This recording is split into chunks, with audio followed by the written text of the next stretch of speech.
श्रावण महीने की पंचमी के दिन नाग पंचमी का पूजन करते हैं नाग देवता की। तो नाग देवता की अगर आप पूजन कर रहे हैं नाग पंचमी पे, तो ये विचार मत करना कि नाग पंचमी पे अपन नाग की पूजन कर रहे हैं। नाग पंचमी के दिन अगर हम पूजन कर रहे हैं तो भगवान विष्णु की कर रहे हैं। किसकी पूजन कर रहे हैं? भगवान विष्णु की। महाराज हमारे यहाँ सांपों की पूजन कौन से दिन होती है, कौन सी तिथि में करते हैं? जम के बोलो जरा। नाग पंचमी। नाग पंचमी का मतलब क्या है? सांपों की पूजन करो। नाग पंचमी का मतलब होता है शंकर जी के मंदिर में जाकर एक लोटा जल समर्पित कर दो। उसका कारण क्या है कि हमारे परिवार में, हमारे कुटुंब में, परिवार में कोई 7 पीढ़ी के अंतर्गत भी अगर कोई जीव तड़प रहा होता है, पड़ा हुआ होता है, उसकी मुक्ति नहीं होती है, तो पंचमी का चढ़ा हुआ जल उस जीव को प्राप्त हो जाता है और वो जीव इसको मोक्ष तक, ये मोक्ष इसी को कहेंगे कि ये मुक्ति। तो शिव महापुराण की कथा कहती है जलंधर की धर्म पत्नी वृंदा को जब सात्वित्व भंग किया गया भगवान विष्णु के द्वारा, तब वृंदा तुलसी के क्यारे के रूप में प्रकट हो गए और वृंदा ने शंकर भगवान से कहा, भोलेनाथ सारे देवताओं का चढ़ा हुआ जल मुझ पे चढ़ सकता है और मैं भी सारे देवताओं के लिए समर्पित रहूंगा, सारे देवताओं को। पर भोलेनाथ यदि आप पर चढ़ा हुआ जल मेरे तुलसी के क्यारे के अंदर आएगा तो उसको सर्प के डसे का दोष लग जाएगा, जिसको काल सर्प दोष को काल सर्प दोष। इसलिए हमारा हिंदू धर्म कहता है कि भगवान के स्नान का जल दूसरे वृक्षों में डालना चाहिए पर तुलसी में नहीं डालना चाहिए। पहले के समय में घर में बगीचा बड़ा होता था तो लोग जल को ले जाकर वृक्ष में डाल देते थे। आज के जमाने में ले दे के केवल एक तुलसी का पौधा मिलता है, जो भी भगवान को मिलाया ले जाके तुलसी में डाल दिया। श्रावण महीने की पंचमी के दिन, कौन सी तिथि? पंचमी। चाहे वो शुक्ल पक्ष की हो चाहे वो कृष्ण पक्ष की। शंकर भगवान पर जिस परिवार के व्यक्ति का कांवड़ जल हमने बताया है आपको, जरूरी नहीं है कि डंडा बांधकर 2 कावड़ के जल के लोटे लेकर जाओ, आप अपने हाथ में भी 2 पात्र लेकर जा सकते हैं।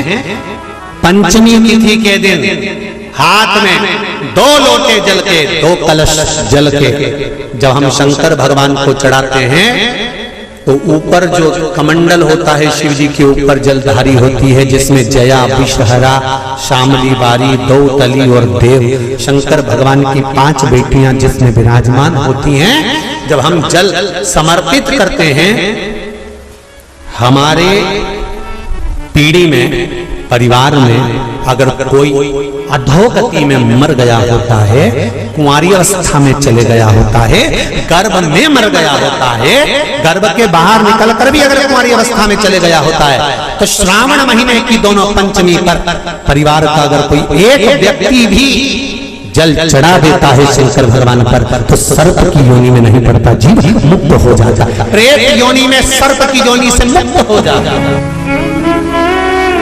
चाहे नाग पंचमी हो, चाहे श्रावण महीने की शुक्ल पक्ष की, चाहे कृष्ण पक्ष की पंचमी हो, और समझ लो अच्छे से, श्रावण महीने की पंचमी के दिन देवाधिदेव महादेव पर चढ़ाई गई शमी पत्र आस्तिक मुनि का नाम लेकर, कौन से मुनि? आस्तिक मुनि का नाम लेकर शमी पत्र को वापस उठाकर उसको अपने दरवाजे की चौखट पर कहीं पर भी या द्वार पर कहीं पर भी एक ओर रख देने पर घर के अंदर, बगीचे के अंदर सर्प प्रवेश नहीं करता। ध्यान रखिए, सर्प प्रवेश नहीं करेगा। शमी पत्र समर्पित करने पर, उस शमी पत्र को आस्तिक मुनि का स्मरण करने, कौन से मुनि है? आस्तिक मुनि का स्मरण करने पर भीतर घर के अंदर बगीचे में सर्प भी प्रवेश नहीं। तो शमी पत्र में जया, विषहरा, शामली बारी, दौतली और देव, ये 5 कन्याओं का भाव प्रकट हो जाता है और वो कन्याएं हमारे घर के द्वार की रक्षा करती हैं। तुम्हारे घर की बहन बेटी क्या करती है? तुम्हारे घर की बहन बेटियां क्या करती हैं? घर में बहन बेटी आती हैं तो बद्दुआ देकर नहीं जाती। घर में कन्याएं रहती हैं, बद्दुआ नहीं देती। घर की बेटियां जब दरवाजा छोड़कर शादी कर वाले दिन, विदाई के दिन अगर जाती भी हैं तो बेटियां हाथ में धान भरकर फेंक कर जाती हैं कि मेरा मायका खूब फले फूले आगे बढ़े। छापे लगाकर चली जाती हैं कि हमने हमारी जीवन की सारी दौलत, जीवन का सारा सुख अपने मायके में दे दिया है। वो बेटियां तो की बेल में पान जानते हो, तांबुल जो खाने वाला पान होता है, पान की बेल में चारों तरफ से बेल लगाकर नागलक्ष्मी उसमें पेट कर शिव की आराधना करती थी। इसलिए आज भी शास्त्र के हिसाब से देखा जाए तो सबसे ज्यादा सांप, सबसे ज्यादा सर्प, सबसे ज्यादा नाग नागिन, सबसे ज्यादा सर्प अगर कहीं रहते हैं तो जहां पान की खेती होती है, जहां पर तांबुल उत्पन्न होता है, जहां पान की बेल होती है, सबसे ज्यादा सांप वहीं पर पाए जाते हैं। सबसे ज्यादा सांप वहीं पाए जाते हैं। और जो पान उतारने वाले रहते हैं, पान तोड़ने वाले रहते हैं, पान बेचने वाले रहते हैं, जिनको हमारे यहाँ सहज भाषा में चौरसिया कहते हैं, इनका एक विधान रहता है कि सांप पान के उस बेल में चारों तरफ रमे रहते हैं। पान की बेल में सांप के बच्चे चारों तरफ भ्रमण करते रहते हैं। और चौरसिया पान उतारने वाला, बेल में से पान तोड़ने वाला सांप के बच्चों को उठाकर, सांप को उठाकर उधर रख देता है और पत्ते तोड़ लेता है, पत्ते तोड़ लेता है। उसको सर्प नहीं ढसके। क्यों? क्योंकि यहाँ पर वर है इन चौरसियाओं को।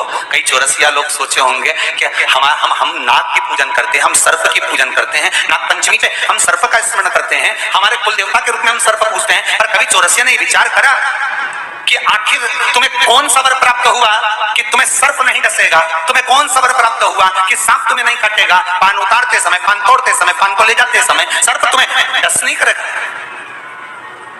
क्योंकि जिस समय पर नागलक्ष्मी भगवान शिव की आराधना करती है पान की बेल के पास में, उस समय पर एक सहज भाव में, एक ग्रामीण, एक सहजता उस नागिन को आते हुए देखता था, नागलक्ष्मी को आते हुए देखता था। जो नागिन कभी तो सुंदर स्त्री का रूप, लक्ष्मी जैसा रूप बना लेती है, और कभी नाग का रूप बना लेती है।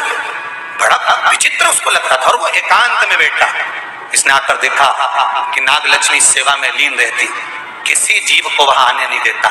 शास्त्र तो यहां तक कहता है कि जब नागलक्ष्मी पूजन करती थी तो कहा, पूछा गया ये कोई जीव इसके पास में ना आए तो इसको बचाता था वो।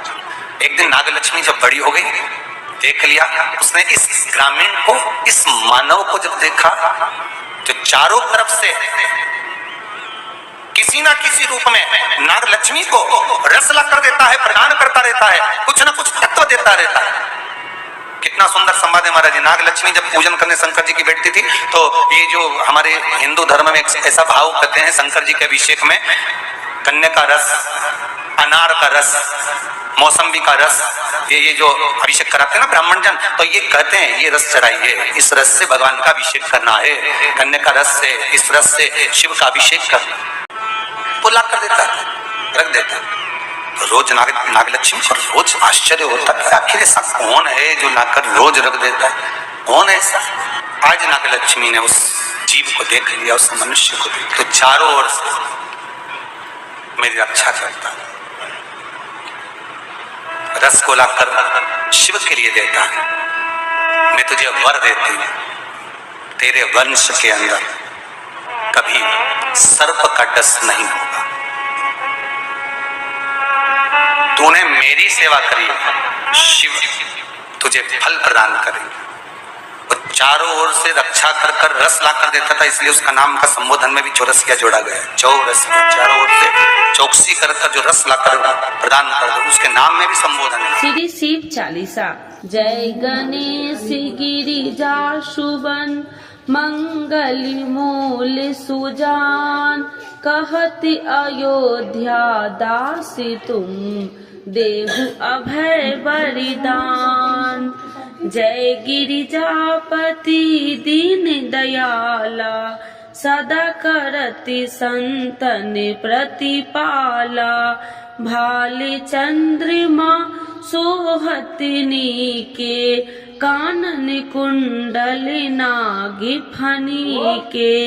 अंगी गौरी शिवी गंगे बहाए, मुंडी माले तनि छाड़ी लगाए, बस्ती खाल बाघंबर सोहे, छवि को देखे नाग मन मोहे, नैना मातु की हवे दुलारी, बामी अंग सोहत छवि न्यारी, कर त्रिशूल सोहत छवि भारी, करति सदा सतुरन छयकारी, नंदी गणेश सोहे तह कैसे, सागर मध्य कमल है जैसे, कार्तिक श्याम और गणराऊ, या छवि को कहीं जात न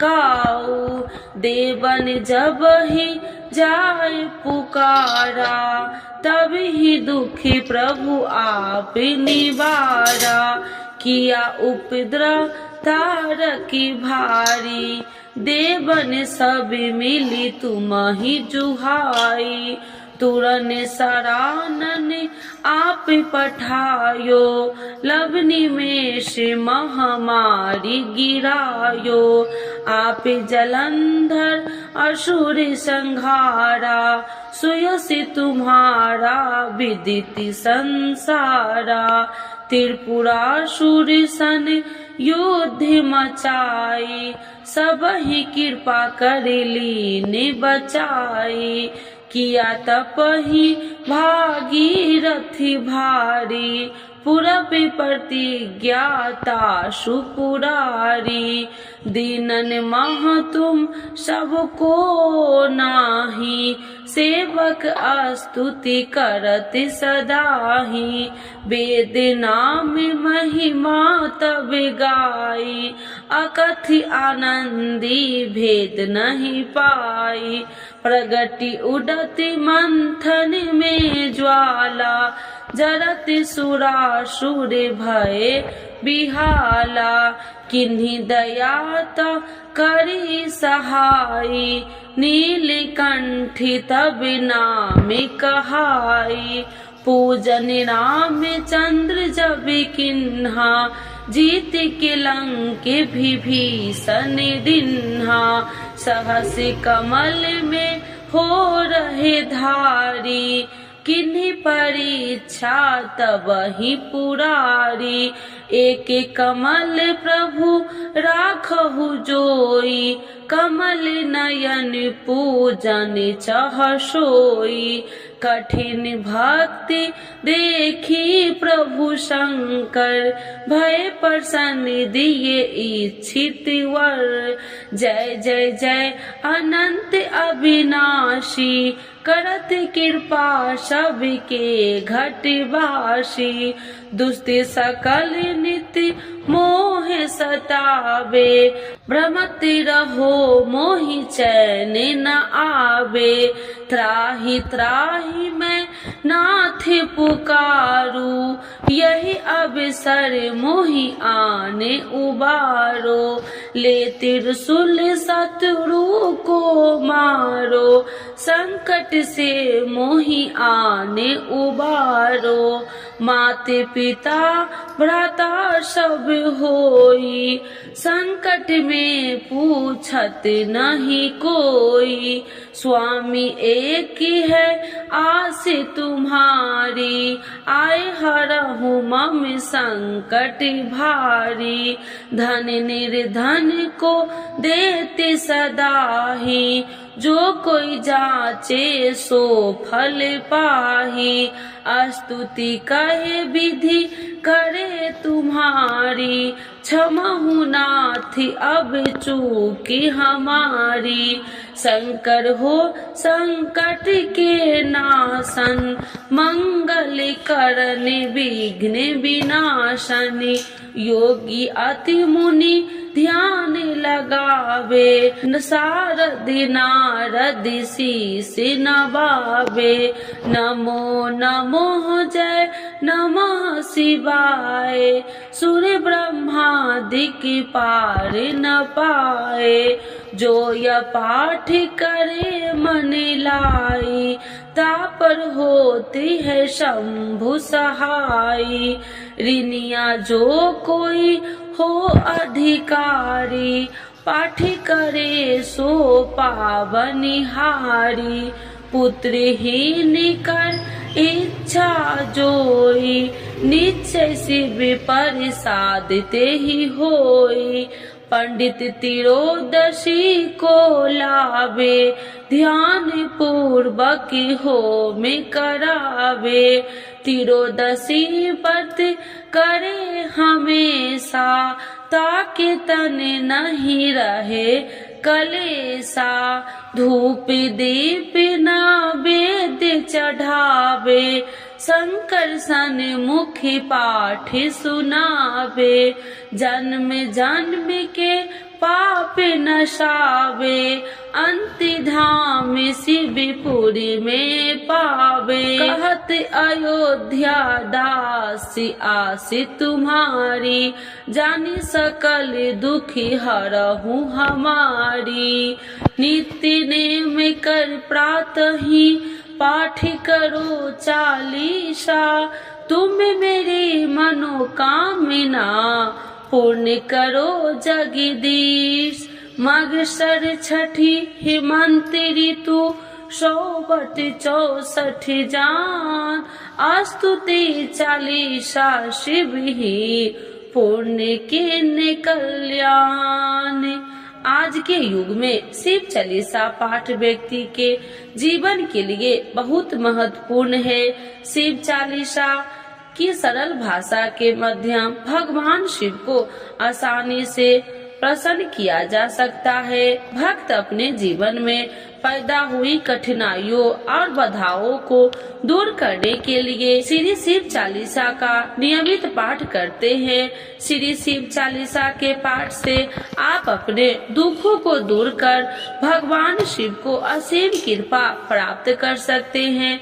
शिव चालीसा का पाठ हमेशा सुबह जल्दी उठकर स्नान करने के बाद करना चाहिए। भक्त प्रायः सोमवार, शिवरात्रि, प्रदोष व्रत, त्रियोदशी व्रत एवं श्रावण के पवित्र महीने के दौरान शिव चालीसा का पाठ किया जाता है। तो एक बार बोलिए प्रेम से शिव जी की जय, माता पार्वती की जय।